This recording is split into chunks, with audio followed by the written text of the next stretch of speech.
like to call the meeting to order. This is Thursday, June 21st, Planning and Zoning Commission meeting for the City of Sebastian. We'll start our meeting with the Pledge of Allegiance. I pledge allegiance to the flag of the United States of America and to the republic for which it stands, one nation, under God, indivisible, with liberty and justice for all. May we have a roll call, please? Yes. Mr. Simmons. Ms. Cottenberg. Here. Mr. Carter. Present. Mr. Reyes. Here. Mr. Motti. Here. Mr. Kizelbosch. Here. Mr. Hugan. Here. Mr. Alvarez. Here. And Mr. Roth has been excused. Thank you. Okay, we'll start with, thank you very much, our announcements. Mr. Roth is excused from tonight's meeting, and Mr. Motti will be voting in his place. I'd also have a couple of housekeeping items. Any member of the audience who will be speaking, I'd like to remind you to speak into the microphone, speak clearly. Start by giving your name and spelling your name so that our recording secretary will be able to get it correct. And for members of the commission, please remember to turn your microphone on when you are addressing us. Thank you. And our next order of business are the meeting minutes from our May 3rd meeting. You've all had an opportunity to review them. Does anyone have any additions or corrections? No. Seeing none, I would call for a motion. I'll make a motion that we accept the minutes from May 3rd meeting. Second. Moved and seconded. All in favor signify by saying aye. Aye. Aye. Any opposed? Thank you. We have a quasi-judicial hearing.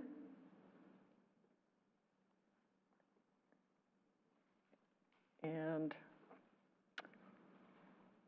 I'd like to ask the commissioners, has anybody on the commission had any ex parte communication with the applicant? No? No. Okay. Would you like to swear us in?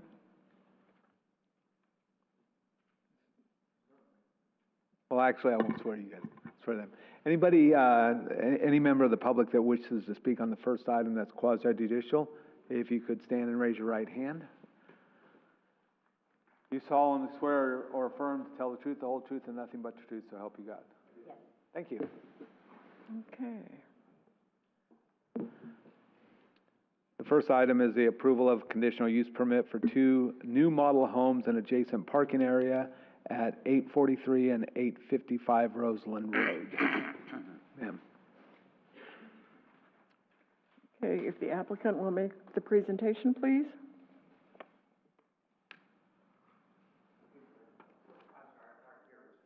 I'm sorry. That's okay.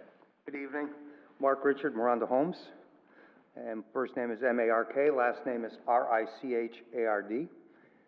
Been with Miranda Homes 13 years. I've been working in Sebastian for Miranda for 13 years. We previously, back in the heyday, had a model on Roseland Road, and we closed that down, subsequently moved to Sandcrest.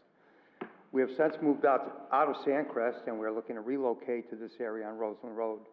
We are going to have a model on lot, I do believe, 3, a parking area on lot 4, and a model home on lot 5.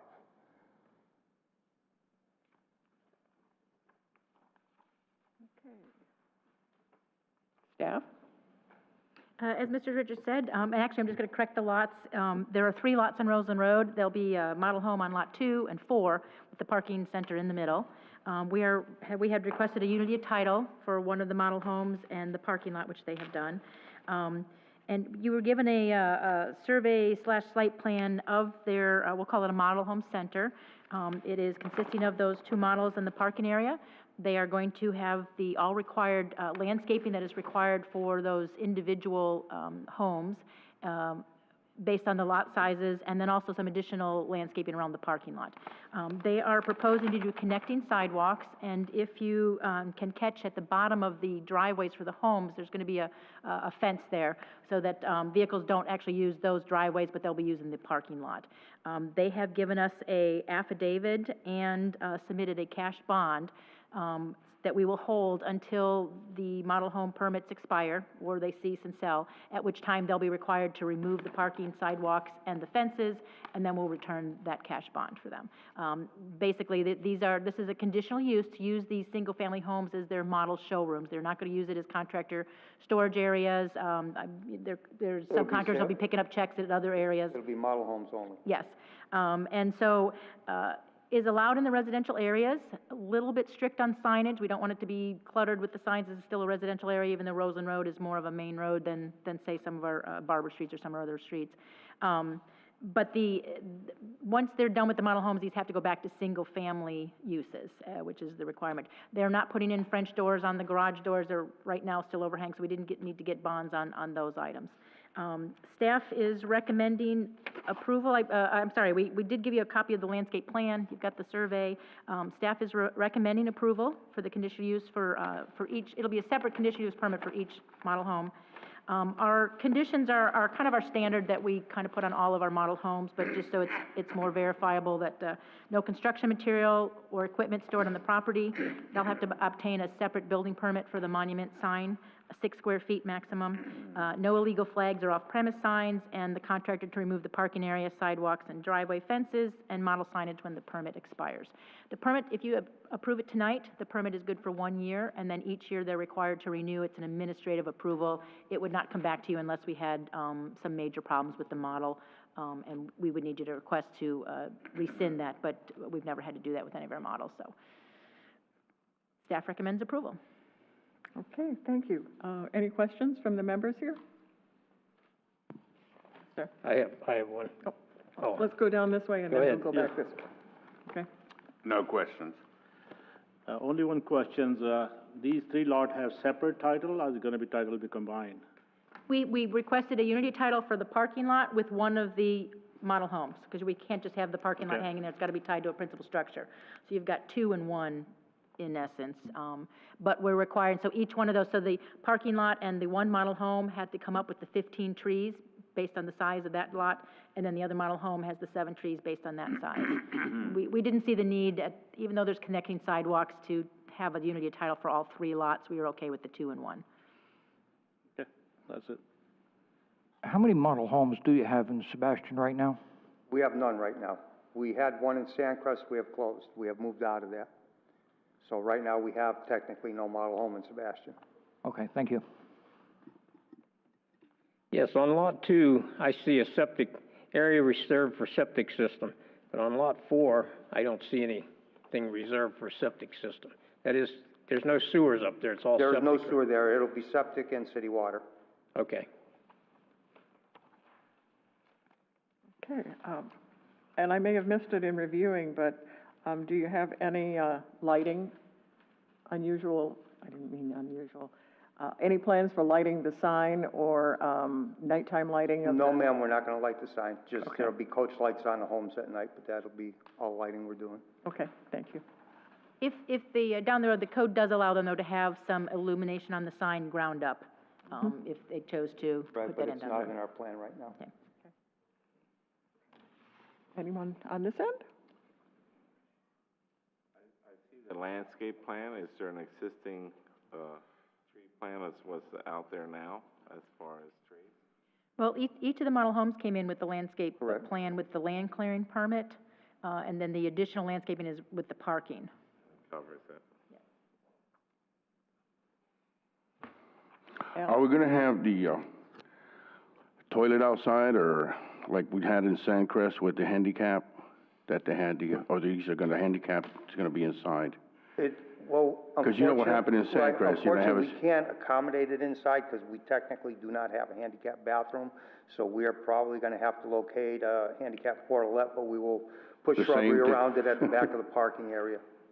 As I understand it, also explained from the building official, one of the models in Sandcrest had turned their garage into more of a formal showroom, where I believe they were, and had French doors on it.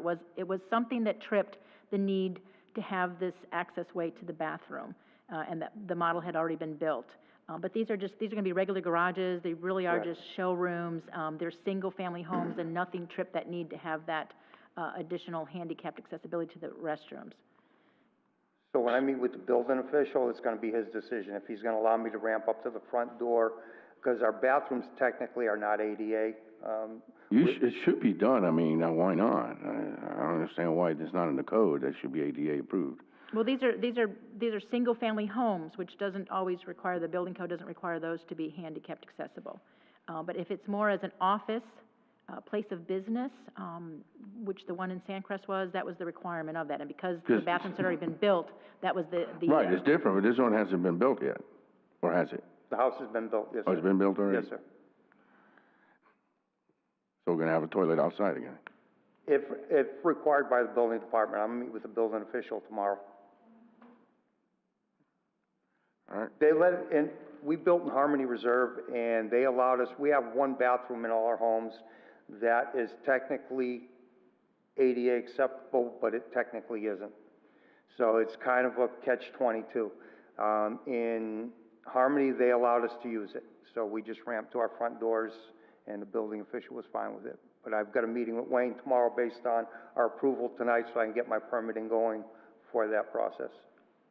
okay, thank you. I have no questions. I just have one other comment. I'm originally from the state of Wisconsin. I left there almost 30 years ago, and when I left, all new homes had to have one bathroom that would accommodate a wheelchair. Correct. That was state code, and we don't have that here yet. We don't have that here, They should have unfortunately. that, at least. Thank you. Anyone from the audience who wishes to speak in favor? Anyone who wishes to speak in opposition? Okay. We've heard your recommendation. I can't imagine any further summary. Correct. So, what's your pleasure? Madam Chairman, I'll make a motion that we approve the conditional use permits for two new model homes and adjacent parking at 843 and 855 Roseland Road, lots 2, 3, 4, block 141, Sebastian Highlands, with the conditions of no construction materials or equipment will be stored or parked on the model property. Obtain a separate building permit for the model sign and add a monument-style base. No illegal flags or off-premise signs. Contracted to remove parking area, connecting sidewalks, driveway fences, and model signage when the permit expires. Second. Okay, we have a motion and a second. We will, I'd like a individual roll call vote, please.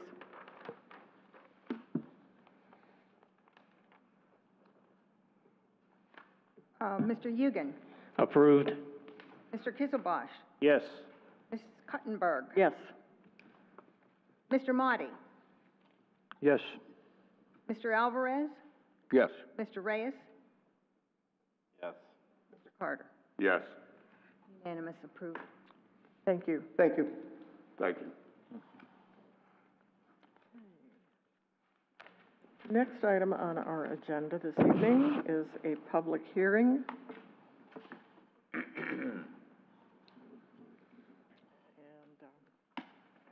Could I ask you to read the? Yes, this is actually a recommendation on an ordinance for vacation rentals in the city of Palm Bay, or in the city of Sebastian. Sorry, boy, that goes back 10 years. I've worked there forever. Wrong city. Sorry about that, folks. Their ordinances. Yeah, I mean, I've been 3 other places. This is an ordinance that will be going to the city council, but it requires your recommendation, for or against before they consider it. And this is a public hearing. It's not quasi judicial, but it's a public hearing.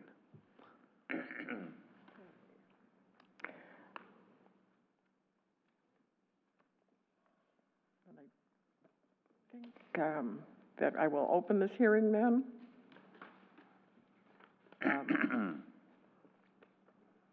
Recommendation or staff presentation? Yes, thank you, Commissioners. We have brought this before you a few different times, given you information from the state. We've had our public here that have voiced some of their opinions on the vacation rentals. What we did was look at a couple different ordinances from surrounding cities and jurisdictions and listen to what the board has want, and based on what the state is also going to allow us to do. What you have before you is what we are going to be presenting to City Council and our community regarding these short-term vacation rentals. I'd like to verify that when we speak about the short-term vacation rentals, based on state definition and what we are going to present in our ordinance, these are vacation rentals that are residential units that are rented out or offered for rent more than 3 times in a calendar year for periods less than 30 days or 1 calendar month. So if you're coming down for season and you rent out something for 6 months, 9 months, that is not applying to those type of rentals. These are our typical short-term vacation rentals that you see on Airbnb, vacation rental by owner. What we have presented to you is what you have in your packet is basically the packet that will be given to people that come in. If they either call us, come into either the building department or the planning department, we're going to hand them what you have before you. The only applications that are missing in there is there's the actual business tax receipt, but the supplemental sheets will be attached to that, and then there's a life safety permit that the building official is going to require. The ordinance itself is probably about 95% what you have before you. There's some tweaking on it when it gets, by the time it gets to City Council, mostly just format. There's some whereases, but what you have in front of you is the meat of the ordinance. It is where we are going to require I don't want to say a formal registry, but you are going to have to register with the city via a local business tax receipt. And this is going to be, what you have in the ordinance is our requirements that we are going to add to the general regulations article, Article 7. And that's important. We're not putting this in our zoning districts where we are determining what zoning districts that these can be in or where they're conditional uses. The state tells us that we cannot do that. We cannot zone these and put them in certain areas. We have to allow them. But the state does give us a little bit of leeway to at least require your life and your safety issues for these homes. And I think that's what we've put together. We've kind of mimicked more or taken mostly from the Indian River County ordinance that we have previously given you the packet. There were a few things in that ordinance and their requirements that we felt just didn't fit or apply to Sebastian. But what we did take out of it and that we created, again, not necessarily codes that are going to apply to the whole city, but once we determine and you come in and let us know that you're a vacation rental, there are some parking requirements. General parking code states that the cars have to be registered, insured to the homeowners. Well, that's not going to happen in a vacation rental. So we've created some parking guidelines that you can have so many cars, whether there's a garage there, a carport, or if there's not, based on bedrooms. And we've also kind of included some more intense noise ordinances, noise guidelines, and we have that in our ordinance. The ordinance then goes on to say is that what you've got to do is you need to get a business tax receipt, and from that application, that's where we're going to require that you register with the state to get your Department of Business and Professional Regulation ordinance. You also have to go down and create an account with the clerk of court so that they can collect tourist tax that's required per the county. I don't know a lot about that. I don't know if that's a fee that's paid per rental or a yearly fee, or I'm not sure how that is, but it is required for vacation rental. We'll have that. We also have this affidavit that's going to require these vacation rentals to post this information in their house, in addition with some other things regarding where are the hospitals, what day and time, and how do you work the garbage? When do those garbage bins go out for waste management? How many cars can you park there? How many maximum people can stay there, and that's based on some guidelines by the building code. So we gave this for you. The ordinance itself is what's going to move on. Some of the forms itself and the are still in the draft stage. But we feel what we have to you is about 95% complete, unless there's something that you feel that we should add. And this is what we'd like to present to our community. Now, once this does get approved by City Council, I think what we would like to do is some sort of ad or some sort of notification in the newspaper, maybe send out a letter or flyer to our registered property managers, our real estate people, the people that are involved with these vacation rentals. Otherwise, it's just going to be more of a neighborhood. We get a code enforcement complaint, we'll be able to tell them, hey, you got to register with us, and we'll address with that complaint. The county has gone a step farther, and that they actually hired a company to manage and look over the actual websites to find these houses and then proactively go out there. At this time, we're not proposing that. I think if we do more of a community-wide information, that we'll get what we can, and as they come in or as we get calls, we'll be able to address this. But at this time, we don't feel we need to go out and hire that company and do that type of regulation, proactive work towards finding these. I think this is a good start, and if you have any questions or anything that you would like to see added or recommendations to City Council to get the process started, this is what we're presenting. Okay, thank you. We'll start on this end this time. You know how I feel about it. I was, Well, you're I don't not know. first, Sorry, my Bill. dear. Sorry, Bill. I skipped it. That's all right, I feel at home. No, go ahead. So at this point, we see nothing in this then that would be contradictory or not in compliance with the state rules and regulations? I feel what we're adding is really life safety related. We're not creating any additional setbacks or zoning districts that they can't be in. A lot of these things that we have have already been approved through Indian River County. So yes, we feel that we're nothing in conflict with what the state says that we can. Like I say, they're not really regulations, new regulations, they're just more of a registry. We're asking you to post this, and there are some additional guidelines for the parking and noise in this ordinance. So it looks like compared to what we had, this is fairly stringent. I don't mean that as negative, I just meant we're going from sort of nothing to quite a bit here, Yes. which is good. Well, we're regulating it. That's what, Yeah. That's what we need. So. That's okay, I'm finished. No, on that note, so the people that do have all these vacation rentals now, are they supposed to be registering them as they come along, or are they grandfathered in, or what's? No, we're No. going to require, they all need to come in to register. Okay. What we did tweak, now the county requires this 3-year registry. You come in and you register, it's 3 years, it's a separate fee. And then every 3 years, there may be some inspections, or as we kind of set up, we're going to set it up through our local business tax, which is a yearly renewal.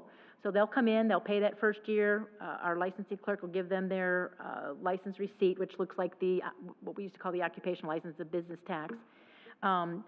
She in June sends out renewals, and we've been talking to the building official. Now, to get that business tax receipt, the building department is going to send an inspector to that house, and they are going to be checking for working fire alarms.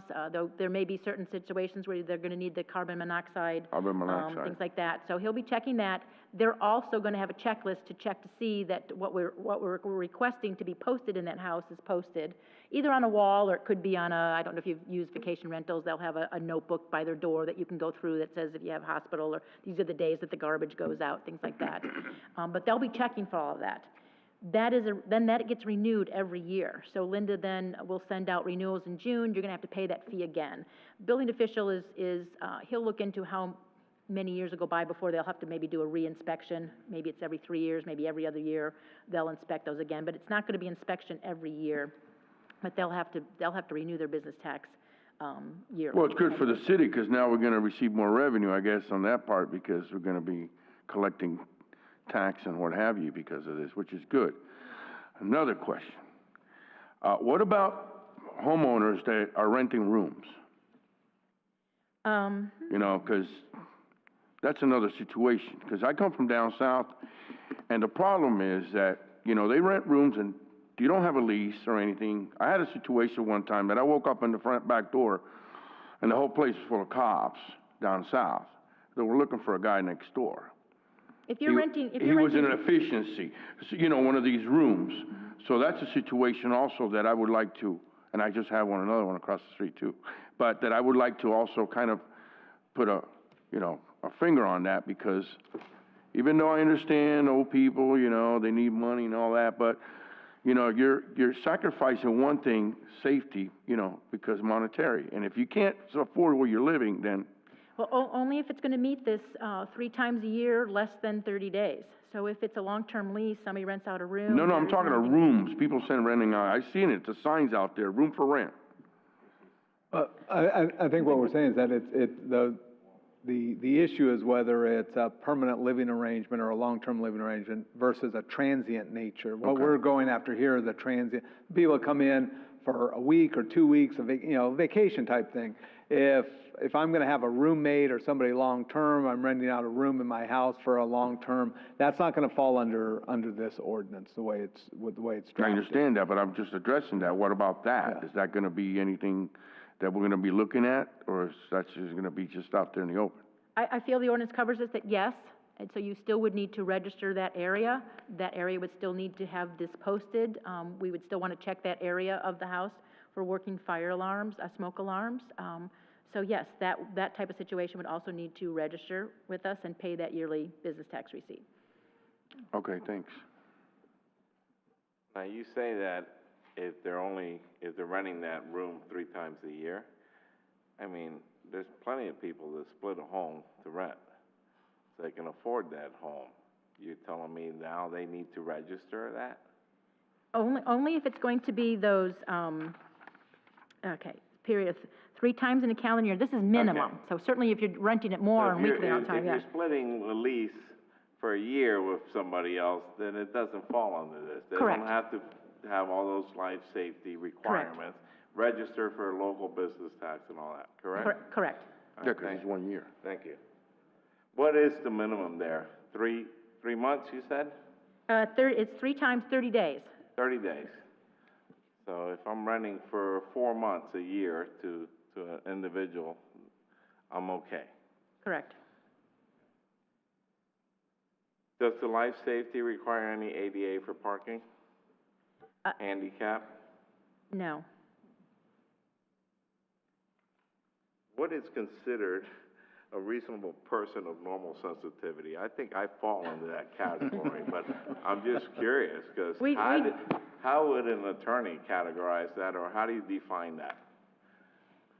We did feel it was subjective, but we wanted to make the point that if, you know, you're next to people that are working in the morning, but you're out in the pool at 11:30, 12 and making a lot of noise, that would fall into that, and that's what we were trying to make. All right, so there's a big gap there, you never know. That may be something that the It depends attorney on may want us to- who lives next door. Absolutely, and it is very subjective, and it's something that we would have to deal with, you know, on a case-by-case basis, which is what a lot of, as we all know, a lot of laws are like that. You know, one of the things I've been dealing with all day today is these risk protective orders, where they say that if somebody is a dangerous person, that they can't possess firearms. Well, you know, who's to say that? Well, it's very subjective. You use the facts to build it. You know, at some point you have to show that to either the special magistrate or a court, and the determination will be there. So it's impossible to identify all the behavior that we may or may not allow. So about the best we can do is say that people need to act reasonably or whatever, and then it becomes very subjective. So it's just kind of the pitfall of the way legislation is written. So. What we wanted to do, though, is that you'll see that's embedded that besides that language, there are some times, though. There's that 11 p.m. to 6 p.m. When Lisa and I reviewed the noise ordinances that we have on the books already in the code, some of it was related to noise that can be measured by decibels from loud music, things like that. There's power tools, there's construction, but there wasn't anything regarding time and residential noise. So, even though we're not adding this to the noise ordinance, this will just be kind of set for vacation rentals. But we wanted to at least establish this time of where there should be, some quiet, based on normal neighborhood activity. What is our ordinance for the local bars and stuff as far as noise? That, I believe, has some decibel information in it. I- And that's usually the police I that don't have want to. it to stop, but I can hear them till the end at my house, and I'm not nowhere near there. Well, I'm But there are some times with that too, and there was time with the construction noise, power tools, residential power tools. There was 3 paragraphs in that noise ordinance that didn't address this though, and that's why we, added this in, tweaked it from, something that the Indian River County had added to their ordinance. One last question, the purpose of the trash pickup is so that the renters put the trash out? I think because Waste Management has their set days, if you're vacationing for a week, and it was just put in there, we think it is good to know when Waste Management days are, and you'll let those homeowners know when that has to be brought down and bring it back up. The property manager will take care of that. It was just something we felt that they should be aware of. It had to do with Not the that I want to safety. see a dumpster at these sites, but I think it should be something with management when they rent it, where they And that could be, property managers may have their crews running to bring the garbages down to the end of the driveway on those days. It just doesn't make sense. I wouldn't rent much if I had to bring the garbage down every day. I'll go back home. I think I'm done. Thank you. Well, we won't rent you then. No, I'm not. I have a couple of questions also, and my mind tends to work a little differently, I think, than some others. I don't understand why the noise regulation would be different than it is for any residential home. And the reason I bring that up is, frankly, I have a neighbor whose dog is let out several times during the night, all day long, and the thing barks at every leaf that moves, continuously. And that's an irritation to my normal sensibility. But I don't understand why we would demand a higher level in a residential area than we do for all of the other residents in the area. That's just my comment, my question. I don't think that's right. I have a couple of other things that I am curious about. Overall, I think this is great. I think it's a benefit to the people who want to do a vacation rental, who own a property, because once it's registered, and you're also assuring the public that there are some standards met. Particularly, we've all seen the wonderful pictures of the hotel that is such a bargain rate, and you get there and it's, oh my gosh, I don't know where they took those pictures. So I think this could be a help too. I think that the advertising paragraph asks for an awful lot in an ad, that the noise regulation needs to be in the ad, the maximum number of vehicles need to be in the ad. So I think what that is kind of leading into is, if you've been to the vacation rental sites, the Airbnb vacation rental, if you've gone to them, and they're usually lengthy. It's not just 1 or 2 pictures of the house and how much it is. They do go into details of what's around there, and it's not that it has to be specific ad, but this stuff should be mentioned in that, which a lot of them already do. They're going to tell you, maximum amount of people that can stay there. City has noise ordinances. There may be, maximum vehicles, amount of vehicles parked on the thing. I think it's giving the people up front that are looking to rent, that if they're having some sort of anniversary party and they know that there's going to, at the vacation rental, and there's going to be a lot of cars, at least it's in there for them to know that there are some guidelines that they have to follow for that I house. understand that, but I think that it's fine to have it in the ordinance. I don't know that we need to demand that everybody advertise everything. Something we can for discussion to see if. Yeah, and that's just my comment on it. If you'd like to make that part of your recommendation, that you don't need that?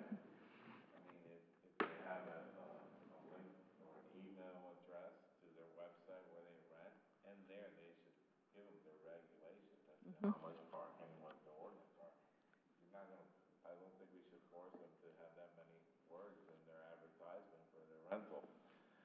You know, where you go to their site, then there you explain.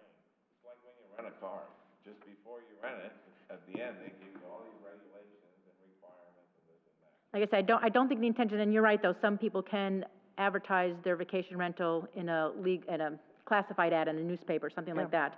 Yeah. This, I think it was put in not geared to those, but it could be construed that way. But I think says it was any more towards advertising. the Airbnb, the website, the large websites Yeah. where you do already get that information up front. So that could be something that we would have to I look really into. think that needs to be addressed because the ordinance says any, or the suggested ordinance says any advertising. Correct, I think and that maybe need to be. it's a little odious. I have a question, also regarding, under on the inspection sheet, emergency lighting at primary exit wired. I can definitely let you know, this was a county, this is the county one that they use. We will definitely be tweaking it, and it won't even, it's not necessarily anything that you would need to approve or your recommendation is to the ordinance, but it was shown for guidelines what the county uses, and our building official has definitely already looked at it. He wasn't sure if he would use this exact, but he would maybe do some sort of tweaking. In the county, as I understand, I believe, don't quote me on this, but I believe their code enforcement department does the inspection of the vacation rentals, and this was their guideline for them. And that's why attached, they have, you'll see the attached papers, the sheets. It shows them what to look for on the fire extinguishers, what to look for the fire alarm. We were just we put this in our packet so you could kind of see that would be more of an internal staff type of checklist, nothing that the vacation rental people are going to get. Okay. I do have one final comment, and then we'll pass it on. Also on the inspection page, under posted or displayed information inside the unit, item F, emergency room information, just from personal experience, I know that this would be a very good idea because you have strangers in the building in a situation where you might be rather anxious, somebody is choking on something or having a heart attack. I think there needs to be a card with the 911 number and very large bold print, the address of the property. And I know that because I called 911 and couldn't remember my own address. I was upset. And I was much younger, too, so don't give me that look, Al. Okay. That's the Address of the vacation rental, not the address of the hospital, but of the vacation rental. Correct. Yes. Mr. Hugan. I have no questions. Dory, I have two questions. One on the life safety issue. It talks about balconies and I'm sorry, about what? decks and Okay. balconies. Very briefly, one of the things that has occurred over the years is balconies and decks have collapsed due to excessive amount of people on them, the momentum movement, and there have been a number of collapses. These decks have to be checked out very carefully. I don't know how many homes here in Sebastian will have a deck overlooking the water, but the number of people on decks can create a problem, and it's something that has to be looked at prior to, I believe, these places being rented to make sure that they meet a certain standard. So as I understand, and those are the two applications that we don't have in there, because these will be the attachments, but there'll be the business tax receipt. And then it does mention a life safety permit. And we do this as any of our businesses come in on daily now. So when you come in with this to get you're opening a business tax receipt, the life safety permit requires a floor plan if it's an existing building.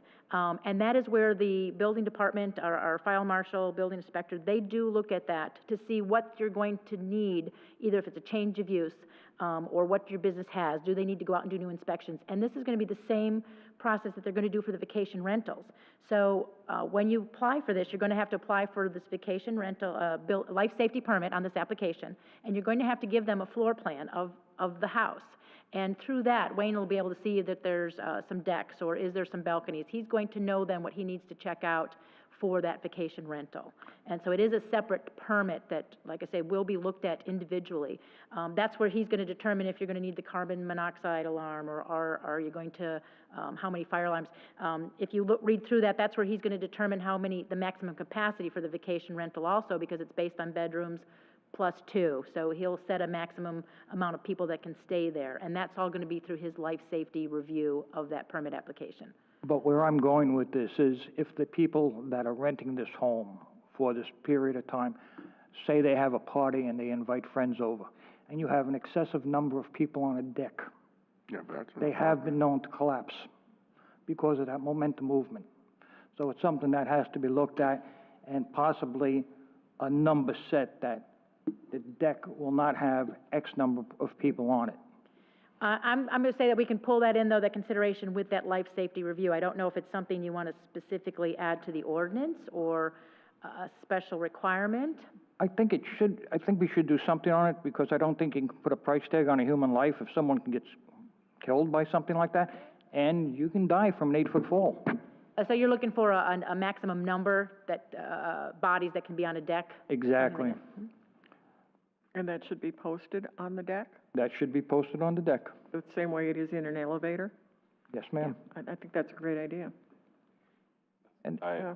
And the other issue I have is with the parking. Again, we have a number of people coming down. It's rented to 6, 7 people. So you may have 6 or 7 cars. Now, what happens to the person that brings a boat down? There's no room to park the boat. How do we enforce that? Because I've heard this subject brought up before about renters parking vehicles in the overnight swales, hard for people to get by. You have a landscaper on the street, you got a boat in the swale. There's no room to get by. So we have the maximum cars, it states there's this kind of calculation based on bedrooms, but it does say maximum is 5. So you'd have five visitors' cars. As you can see, But we didn't address boats and RVs. yes, it's in that's why I wanted to show you where it is in the ordinance. It shows it is, okay, it's number D, parentheses D in the ordinance. So it's actually on the 4th page of the ordinance, and I apologize, there's no page, 3rd page of the ordinance. Oh, it's an approved parking location. Okay, so what the first 2 paragraphs, the first 2 under there, it says, to the extent that there is no conflict with these vacation rental regulations, all city regulations applicable to a normal residential unit that is not operated shall also apply to a vacation rental. So any grass can't be higher than 10 feet. Doesn't matter if you're a vacation rental, that's also going to apply to you and a regular house. The very second one says, parking and storage of boats and recreational vehicles shall conform to the requirements of the zoning code, which means basically it can't be in front of the house, it's got to be behind the front house line. So that does apply. So if there was a boat in a swale from a vacation, a visitor, code enforcement could go out them and ask them to move their boat. Now, they may have to, that's why we're requesting that this be advertised in those ads, so that they're aware of that, so you're not catching. Of course, a lot of this will fall on the property manager too, when they're signing contracts and your vacation rentals. You've got to let these people know. A lot of You can't bring property this boat managers here. are just looking at dollars and cents too. Too. But the city would have them, some recourse though through code enforcement to ask that those vacationers to move the boat out of the swale, or let them know that it has to be behind the front houseboat. You'll see where it talks about the parking in the cars, it does say that it needs to be stabilized on a driveway or stabilized gravel area. So they can't just put these cars in the front yards and the grass areas also. It has to be stabilized. And that's in this ordinance for those vacation rentals. So if you have a house right now and you do kind of turn it into but turn it in to decide to rent it out as a vacation rental, you may have to do some additional parking areas on that site. So based on this vacation rental checklist, that you've got to have stabilized parking for your cars. In a normal house, you can park a car in your front yard on grass. It can't be in the swale, and it has to be licensed and insured to you. But a vacation rental, we're at least requiring, hey, you can't park this in the front yard. They're not gonna know where the septic tank is. You know, it's gonna have to have some set areas for parking up to 5 cars. That's only, I believe, if you got 4 or more bedrooms, but yes, in answer to your question, though, all of the general codes that go to every other single-family residence also applies to the vacation rental.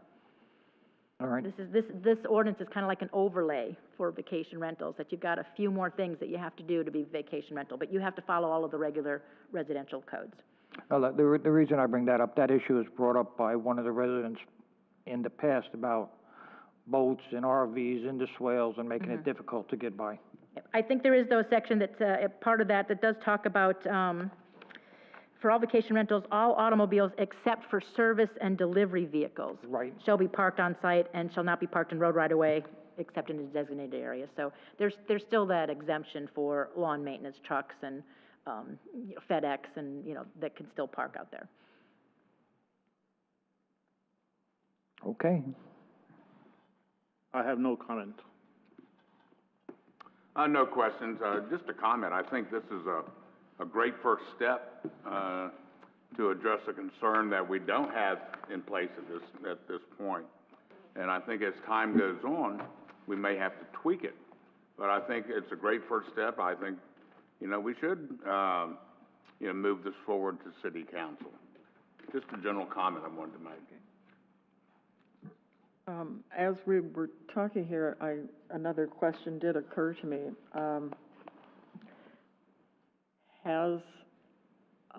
And I may have missed it in reading it, but I didn't note that there was any specific provision for somebody who is breaking the ordinance. I'm sorry, breaking the ordinance? Yeah, is that going to be, is that addressed, or? It is referenced in here.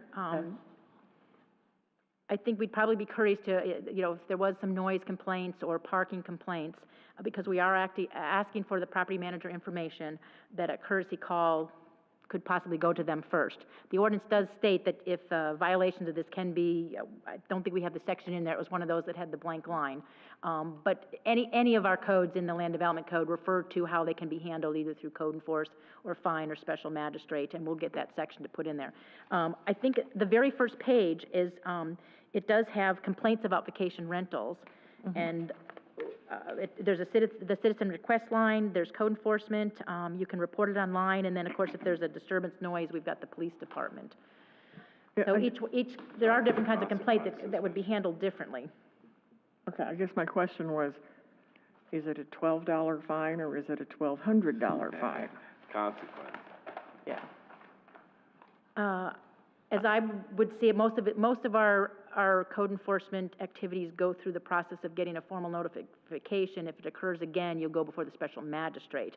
And of course, that most likely isn't going to be the vacationer, but the actual property owner, if there's some issues. I probably should get that clarified with Mr. Stokes, that would be. Yeah, that would be the route, and the way any of our code violations would work, they'd be warned.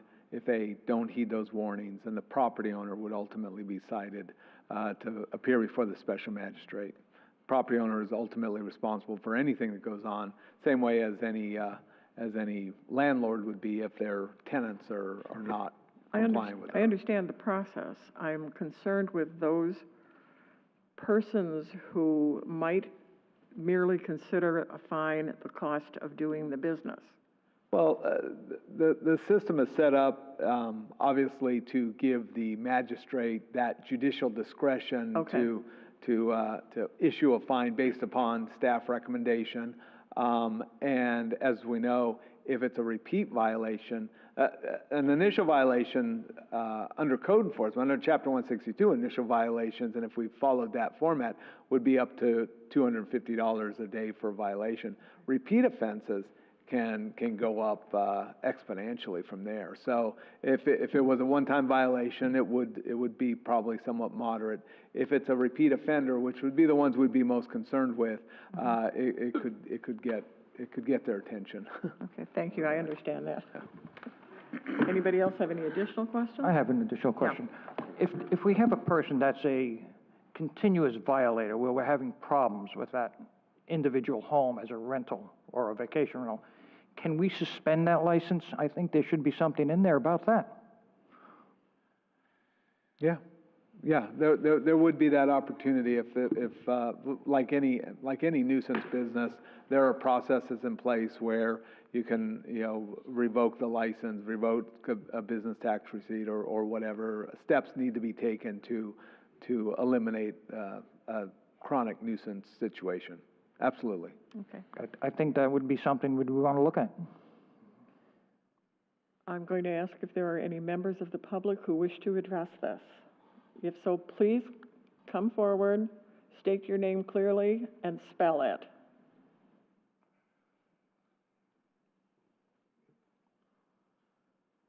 My name is Nancy Munoz, Nancy Munoz.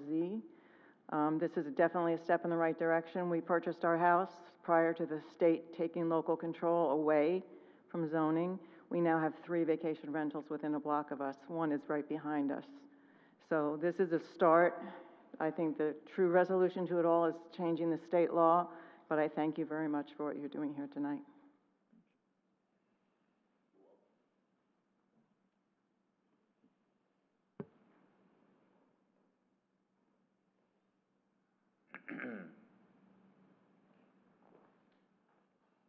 Good evening. My name is Rosemary Bustinto, Bostinto. My life has been a living nightmare.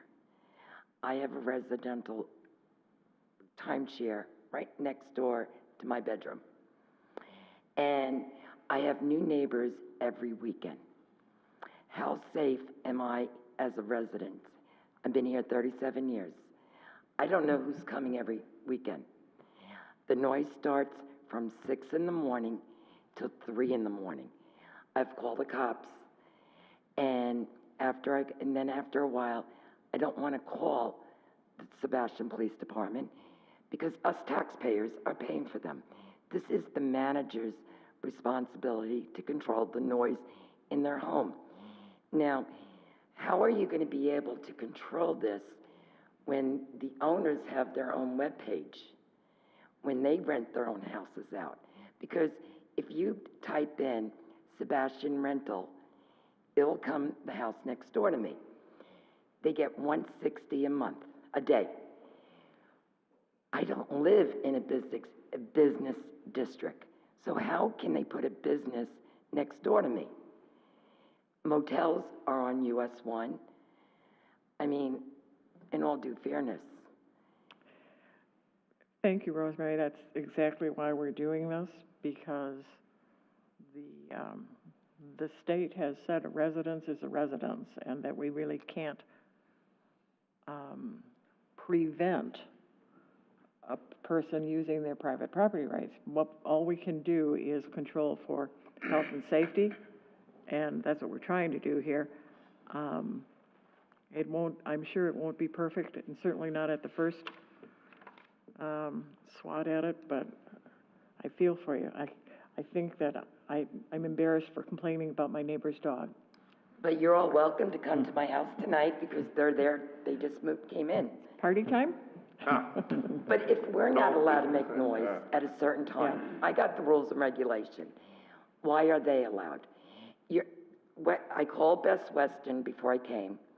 The pool opens from 7 to 11. There's no screaming, no yelling. Why is it allowed next door to me? Why are they allowed to barbecue at 4 in the morning? And the smoke's coming in my window. This is in December when you can open up your windows, the only time.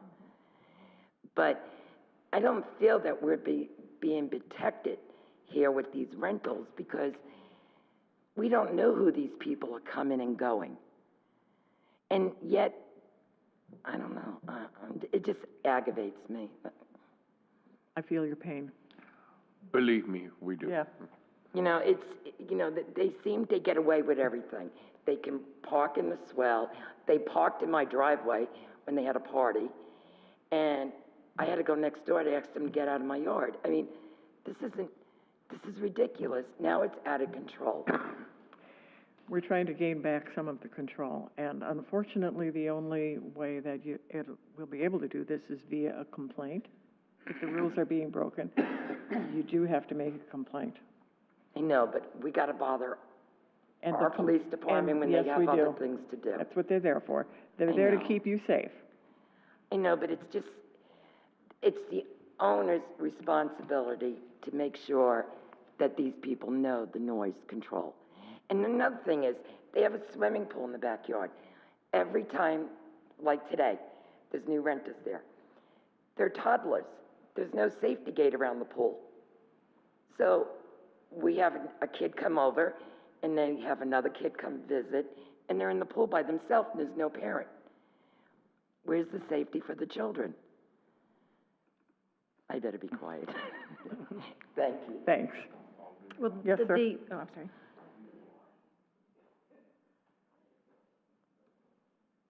My name's Gary Munoz.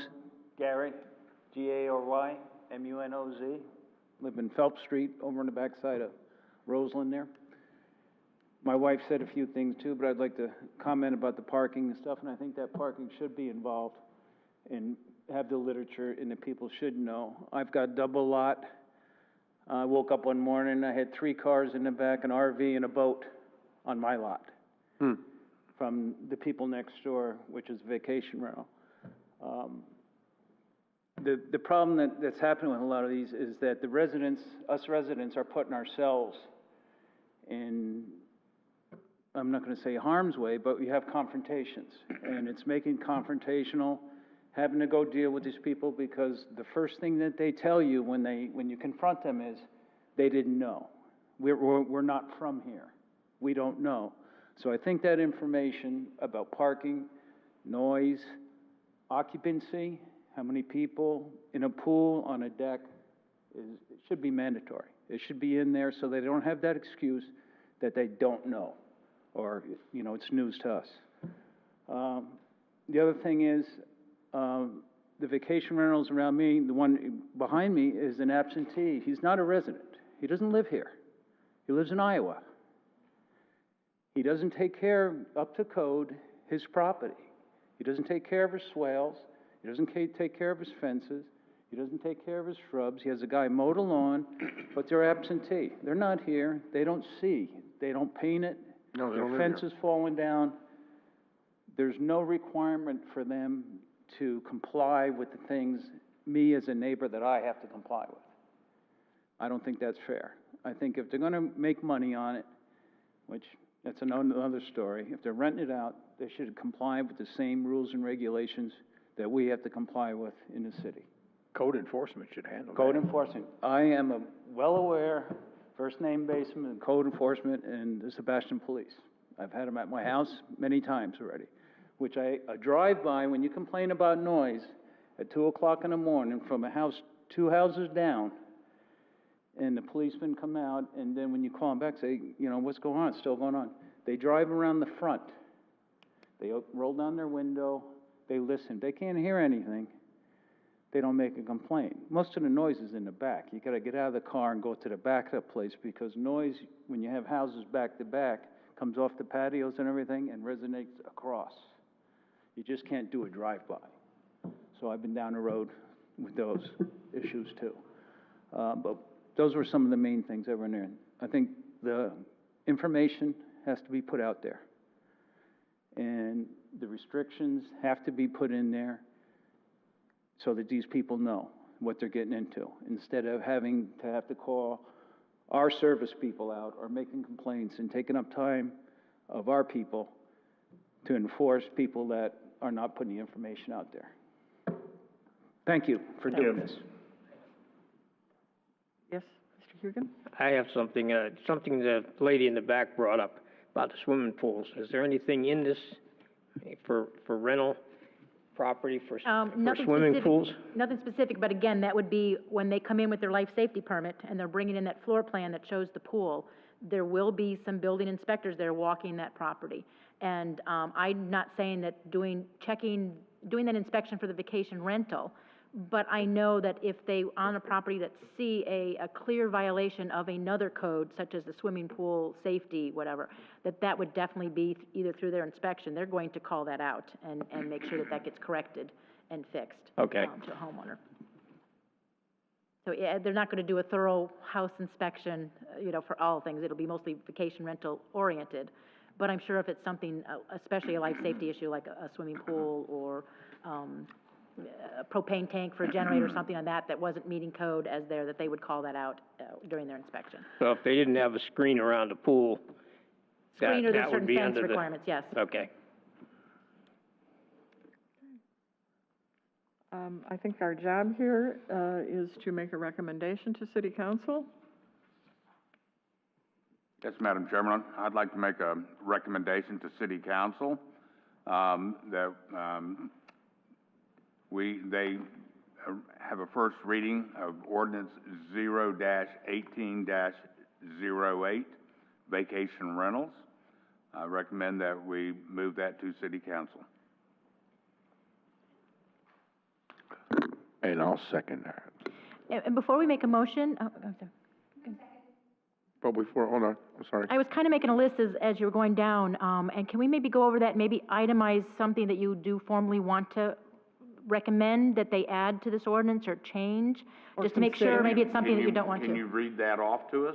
I know that there was some information about maybe an initial section on repeat violators. I don't know if that had to formally be added or if that's covered under our code enforcement, but, Part of the problem under the procedural rules, if, anything they'd want to do, they're going to have to vote for unanimously for each one. So if you want to go down the list and then entertain a motion like, repeat offenders, you want to make that recommendation, motion, second, vote on it, and move on. So I would, my only point being is that I think it would be the significant items, if there are any that are that significant.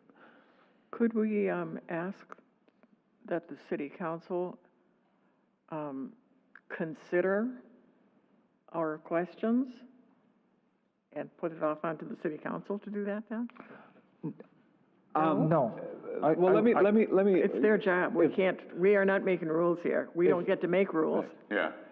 If you can indulge me 1 second, on the minutes to this, are they pretty comprehensive minutes that you take? Yes. Well, I would say if we pass on the minutes to this to council, then they will see all of your discussions, and that would save us from having to motion each one. They can then see the flavor, which the whole point of this is to try and get a cross-section of what the city in general would feel about it. You're seen as a cross-section there. So we could just do that and make sure that they get the minutes to this meeting. If I could just say, I go through each member and state what their comments or questions or disagreements are, and then I send it to Dory, and she edits it some more. But I do try to get everybody, all their comments and suggestions and... So that will be I a would very assume they comprehensive see the review for public's council. comments too, correct? pardon me, Mr. Reyes? They would see the public's comments also in our meeting minutes, Oh, correct? yes. Correct, yeah. Yep. I just wasn't sure if there was That's- anything you wanted to that's formally add important. to the motion or consideration with the ordinance. And we can certainly send the minutes. I think the three things that don't have to be part of the motion, but like Mr. Stokes says, part of the minutes, the main few things that I had, and I will relate this to Ms. Frazier too, is maybe tweaking what we have, the advertisement, instead of all advertising. There was discussion of maybe that. I don't know if you had consensed on that. The maximum number of persons on a deck and repeat violators. Those were kind of the ones that I had kind of stuck in my mind that maybe would be added into the ordinance or through your discussion and reading of the minutes that city council may consider. I'd like to see that added to the ordinance. Yeah. Are those the ones that you Yep. said they would have to do separately then? So each motion would be Each one separate has on to that be then? done separately then. Can Dory read them to us and then we vote on them? Well, first, I think you need to take a vote on the first motion that's on the floor, and the Well, second. no, because the first motion is to send a recommendation. So if you want that to be subject to, if you want to make these, I would make the motion to amend? the different items first.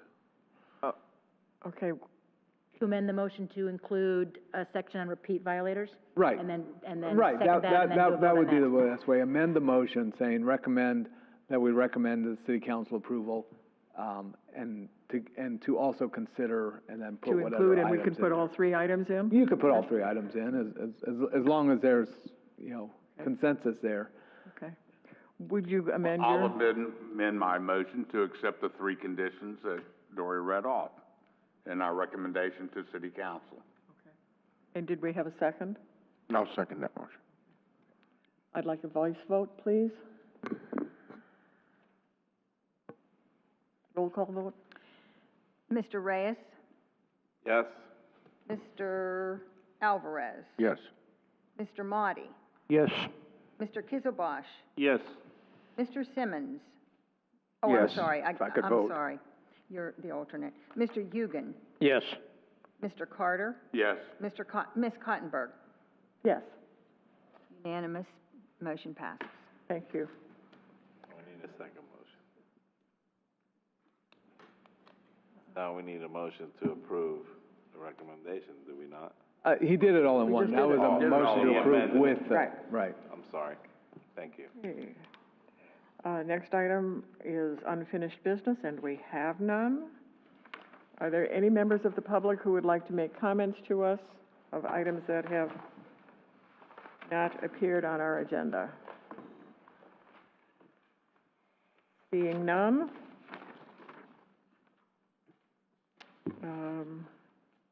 Commissioners' matters. I do have a question, Dory. Do you know what's going to be added or what business is going to, come in at Fleming and 512 for the Dollar General? So the Dollar General is definitely under construction, a 13,000 square foot building, and there are two separate units at the end. As I understand, the building permits came in, that'll be the walls will be put in, but a dirt floor, so it's build to suit.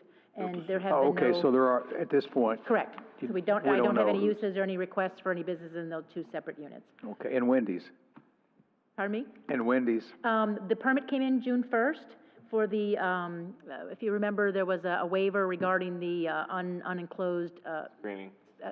screening for the air, mechanical equipment on the roof. And the permit came in June 1st, it's been signed off, I have to verify colors, and it probably will be issued tomorrow. So within the next couple of weeks, you'll actually see the screening going up. Thank you. I have one here. You know, since I was in the planning of the, actually the Natural Resource Board years ago, and I've been asking, and somehow I see them every once in a while popping up, but I want to get a grip on how can I request, or, because I remember when I moved here before the hurricane, there was a bunch of signs here, you know, for animals, turtles, sand hills, all that. And after the hurricanes, that all blew off. We don't have those signs up, and a lot of times you see people. We have a lot of new people coming in, and they don't know that we, you know, we have our little animals here. And I see a lot of times people stop on 512, you know, crossing the turtles and all that. But I would like, if they were possible, for example, when you come into 512, that one way in going into the city, there used to be a sandhill sign there. We had a sandhill crane. Somebody ran over him a couple of years ago. That was the end of that. You know, so you see these animals that, you know, it's part of us, and we're here, and they were here first. And I'd like to see if there's any way I can talk to somebody or some signing department that we can. Well, we do have our environmental planner, Kim Hagler, is available to come in and speak to her or send her an email, and it's certainly something that it can be either a program or a policy that the Natural Resource Board could make a recommendation to City Council or something that they can come up with. Well, I can make the recommendation. Because when I was there, I mean, for some reason, I could never get anybody. Well, it was different times, but I would like to see you know, you remember, well, you've been here for a while, all these signs up, and people at least, you know, there's signs, they'll see it. If you don't see nothing, they just blow up, you know. I will forward your name and contact to our environmental planner. and I'll Please, have Kim because give I you a call. will like to, at least, you know, some like around the parks, you know, like you see ducks and all these, that's all life in nature, you know, and we forget to, you know, that they're there. Thank you, that's all I have. Reyes? I would like to thank the city for our invitation to Gene Bull's presentation on Thursday. I attended both Thursday and Friday's presentation. It was extremely helpful to me. And I'm sure anybody else here that did attend the Thursday's presentation got a good eye-opener as to what your jobs are. Great job. I look forward to more meetings now so that I can use some of the information I've learned, so. And I have spent a lot of time now reading the comprehensive plan, although it's really old, and I know we're working on a new one, but I'm preparing myself, so thank you very much. No other, What are you preparing for, Commissioner? No comments. It's gonna be our next commission, No comments. city council. Are you preparing for city council? Okay, thank you. Any staff matters? Oh, excuse me, I almost skipped our city attorney, I'm sorry. I'm gonna come up here so I can kind of look you all in the eye as I'm talking. I was asked, by Ms. Frazier to, kind of touch on the Sunshine Act, and I know it kind of came up a little bit in the training. And actually what we were discussing before the meeting, I also spoke with the city manager, is about maybe having a more comprehensive training, although not real lengthy, but something for all of our boards, because obviously with the city we have a number of boards and it does apply to everyone. But I mean, in a nutshell, and that's all I've been asked to give tonight, is an understanding of what the Sunshine Act says. And basically is that based upon the board that you sit on, you cannot have any discussions about any item that may likely, reasonably come before you for a vote with another board member on your same board outside of a public meeting. So some of the caveats of that, and I mean, and that's the real basic rule, and I think we all know that. But some of the trickier things, and like I was saying earlier, with the way legislation is written, when it uses terms like reasonable or likely to and things like that, those are kind of hard to discuss. So it's like, you know, you're at some event or you're walking around Publix or whatever, and you're like, hey, you know what we really need is a Outback Steakhouse. Well, if you're talking about that, does that mean you're talking about something that might come before you on a vote? Well, no, not if it's, you know, not already in some sort of planning stage. I mean, you have to have some information that something's coming up. You know, it can't just be, you know, the broadest of most, you know, wide-ranging possibilities. It's got to be something real. That said, we do want to be careful. There was a situation when I was an assistant city attorney down in Pompano Beach. We had actually our city commissioners were all charged with a sunshine violation. And their thing is they were having a breakfast meeting with the sheriff. Pompano Beach contracted with the sheriff for law enforcement services.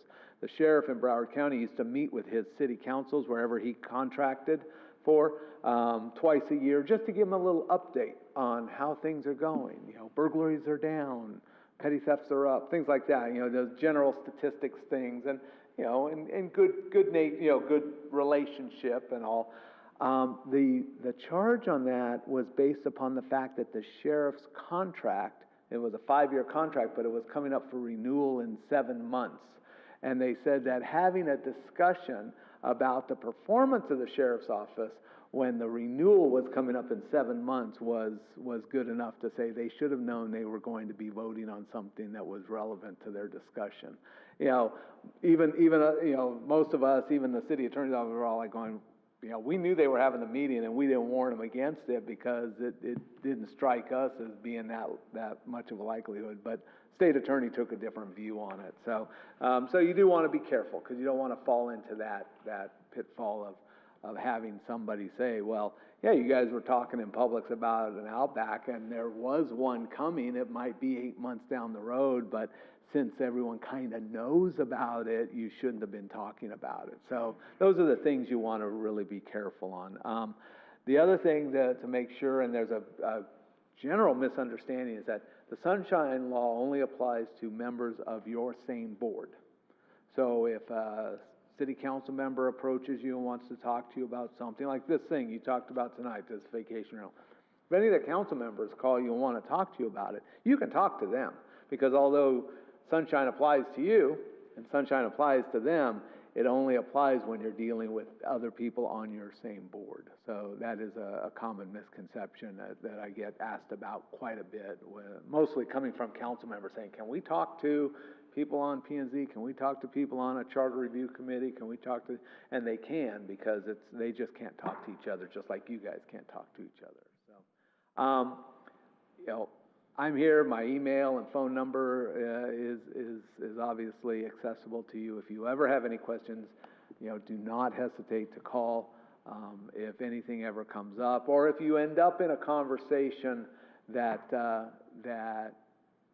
after the fact you kind of think it might have been a problem. One of the things that the Sunshine Law does provide for is that you can cure an inadvertent violation by having the discussion publicly after the fact.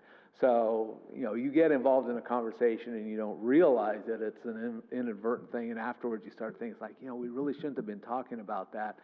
Call me, let me know. I'll give you my opinion and evaluation of it, and if we need to cure it at the next meeting, we'll have an agenda item, and we'll fess up to it, and that's what you have to do, and that's what the law says. Like, had this conversation, realized afterwards that it might have been, something that we shouldn't have been talking about, so we want to fully disclose what we talked about. It goes on the record, and then that cures the violation. So if you ever do get into a situation where you think about something that maybe you shouldn't have been talking about, just give me a call, and we'll definitely work it out. So, any questions? Mr. Stokes, at our seminar, a question for me, because I remembered, and Mr. Royales remembered this, Mr. Bowles brought this up.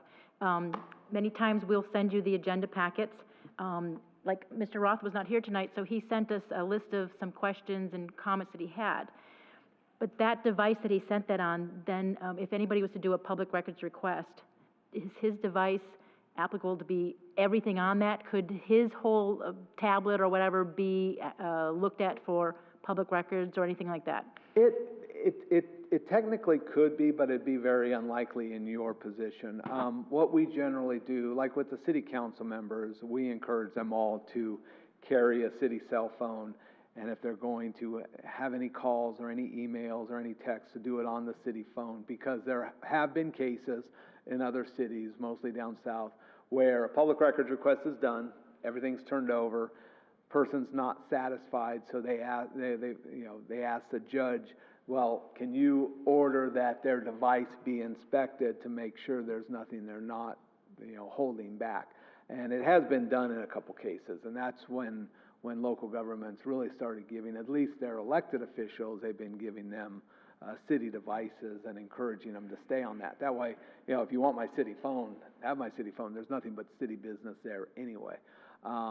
But in your case, it would be a possibility. I will tell you, from the standpoint of the city, as the city attorney, I would be arguing very strongly to say that because you're not in a full-time or elected position, this is a board that has very limited function. I would argue strongly in front of any judge that wanted to get your personal computer or your personal phone. But arguably, it would be a possibility. I don't want to discourage you from sending us emails or calling us on stuff, because we do need that. And if I could deviate just a little bit, because this is where I thought you were going with it on Sunshine, an important aspect of Sunshine Law, the cases and the Attorney General opinions are rather clear and consistent in saying that you can make, like if you sent something to staff and said, this agenda item's coming up, would you distribute this to everybody? It can be distributed. You can have a one-time communication like that. What you can't have is a response back. And that's the way we deal with it a lot. Not as much with you guys, mostly with council, but like if I want council to do something, I will send it out to them. But I always tell them, don't start replying, because if you do that, it becomes a conversation, and they're not supposed to do it. So they can all hear something said one time, but you can't have that conversation. So if you get an email, and it's either from staff, or even if it's an email from another member of your board, it's okay to read it. Just don't reply to it, And actually, what most of us have gotten to the point of doing is, like, when I send something to council, I blind copy them, because it's too easy to hit that reply all instead of reply, and then you get into a problem. So I kind of blind copy them so that if they reply, even if they reply all, it only comes back to me, usually myself and the manager or something like that. So don't, you know, panic if you get an email like that, but do know that you don't want to start a conversation, so. That is on that one? Any other questions?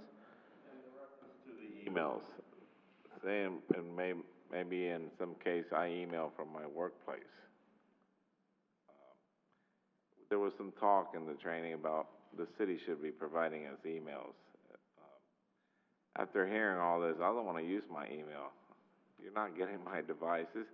I don't want you to come and get my work devices either. So there's many times where I'm communicating from work because that's where I'm at that moment. So has there been any talk about providing us an email, a city email? I mean, it would be something, I could certainly talk to the manager and to our IT folks about, and it shouldn't be, you know, difficult to do that if anyone wants it. I will tell you, and you know, being a local government attorney for a long time in Florida, I've never heard in any city where they've come after board members on stuff like that. But because the law does apply equally to you as it does to councilmen, I think it's probably more likely the elected officials, only because they're involved in more things more frequently, is probably why when we did see that happen, it happened to elected officials.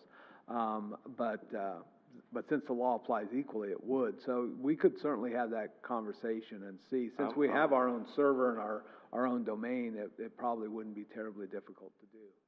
I'm in an engineering, surveying, planning, architectural business, and just about all of it conflicts, although these projects don't conflict, so.